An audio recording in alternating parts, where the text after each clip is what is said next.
Roorkee block सभागार में खादी एवं ग्रामोद्योग आयोग की ओर से आयोजित जागरूकता कार्यक्रम में वक्ताओं ने लाभार्थियों को ऋण लेकर स्वरोजगार के लिए प्रेरित किया।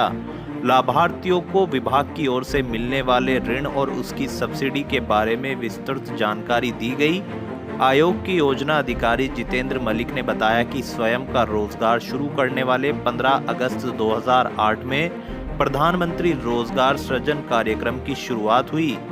इसमें लाभार्थियों को उद्योग निर्माण के लिए 50 लाख और सेवा क्षेत्र के लिए 20 लाख तक का ऋण उपलब्ध कराया जाता है। किसी भी उद्योग के लिए पात्र व्यक्ति को केवल 10 से 5% राशि स्वयं से लगानी है।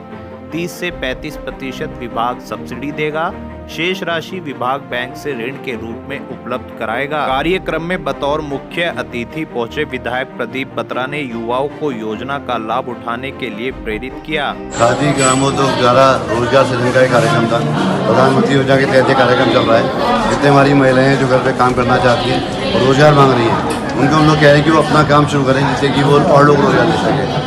बैंक इसमें सहायता कर रहा है, सरकार सहायता कर रही है, सरकार सब्सिडी दे रही है। सिर्फ 5 पैसे आपको लगाने, बाकी 95% पैसा सरकार डाल रही है। किस तरह का लाभ महिलाओं को इसके होने से मिलेगा? देखिए, महिलाएं घर में जो काम करती हैं उसी में आगे बढ़ाना है महिलाओं को। जो महिला अचार बनाना जानती है, जो महिला पापड़ बनाना जानती है, जो महिला सिलाई करना जानती है, जो महिला घर में बैठ के बुनाई करना जानती है, वो अपने काम को ही आगे बढ़ाए। उनको कहीं नई ट्रेनिंग लेने की जरूरत नहीं है, तो उसके लिए सरकार सहायता करेगी, बैंक लोन देगा, गवर्नमेंट सब्सिडी देगी, तो वो आगे बढ़ेंगे और 10 लोगों को रोजगार और देंगे। और के जो प्रोडक्ट्स हैं मार्केट में बिकेंगे और मैं समझता हूँ कि उनका आर्थिक लाभ होगा।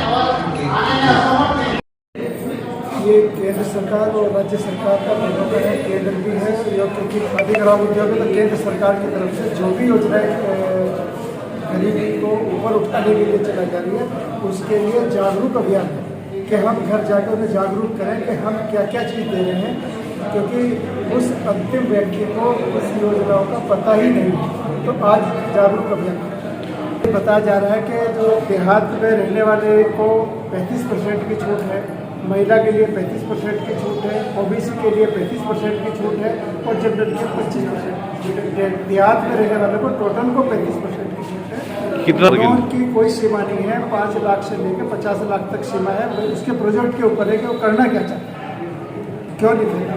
कोई ऐसा नहीं है कि इससे फायदा ना हुआ हो। और जिस तरीके से आज ये हम घर घर जाके हमारी सरकार ये योजनाएं बताने का काम कर रही है, मैं ज़्यादा नहीं कह के इतना कह सकता हूँ। माटी कला बोर्ड में बहादुरपुर में एक इंडस्ट्री लगाई, पनियाले में लगाई, कुंजे में लगाई। इन लोगों ने छोटा छोटा लोन लेकर अपना काम शुरू किया। यहाँ प्रशिक्षण केंद्र भी आपके थोड़े दिन पहले यहाँ खुला था, उसमें प्रशिक्षण भी देने का काम करते हैं। तो जिन जिन लोगों ने भी लक्सर में, खंजे गांव में 2 लोगों ने छोटी छोटी इंडस्ट्री लगाई, तो ऐसे बहुत से लोग मेरे जिले में कम से कम 20 जगह ऐसी छोटी छोटी इंडस्ट्री लगा के काम किया, जिनकी आजीविका पहले से बेहतर हुई। आप मैं तो चाहूँगा कि अगर आप उनके घर तक पहुँचोगे तो और लोगों को उसकी जागरूकता मिलेगी। अब ये डायरेक्टर साहब, इतनी महिलाएं आई हुई हैं दूर दूर से जी। आपके यहाँ कोई इंतजाम ऐसा नहीं है कि जो लाइट का होता है? गर्मी, भीषण गर्मी में बैठी हैं, आपने इन्हें बोला क्या समझ पाएंगे? मैं एक आपको बात बताऊं, थोड़ा सा हमें व्यवहारिक होने की जरूरत है। लाइट के लिए आप देख रहे हैं किल्लत है, बारिश का समय है, कहीं ना कहीं फॉल्ट हो जाता है। ये तो हर जगह हमारे घर में भी होता है। हम अगर घर में बैठे होते तो वहाँ भी लाइट जा सकती थी। तो हम कोशिश यही करते हैं कि ज़्यादा से ज़्यादा उनको सुविधाएं दे सकें, लेकिन हमारी अपेक्षा 50 की थी, ज़्यादा लोग आ गए हैं और उस तरह की बात है। बहुत उत्साहजनक है हमारे लिए, लोगों में उत्साह है। हाँ, उत्साह है क्योंकि योजना इतनी अच्छी है। हर साल हम जो है बावजूद कोविड के, हमने मतलब कहीं ऐसा नहीं हुआ कि पिछले साल भी हमने लक्ष्य प्राप्त किए हैं पूरे भारतवर्ष में, ना केवल यहाँ। तो ये इतनी प्रचलित है हम लोगों में कि आपके पास अगर 5 रुपये और 10 रुपये हैं तो 100 रुपये का आप काम शुरू कर सकते हैं। आप देखो उसको धरातल पे, और मैं पैसिनेट हूँ इसके लिए। 24 आवर्स काम करता हूँ। मैं आपको इसके साक्ष्य दे सकता हूँ कि मैं कभी सोता नहीं हूँ। जब भी किसी का फ़ोन आ जाए 11 बजे तो 11 बजे जवाब देता हूँ।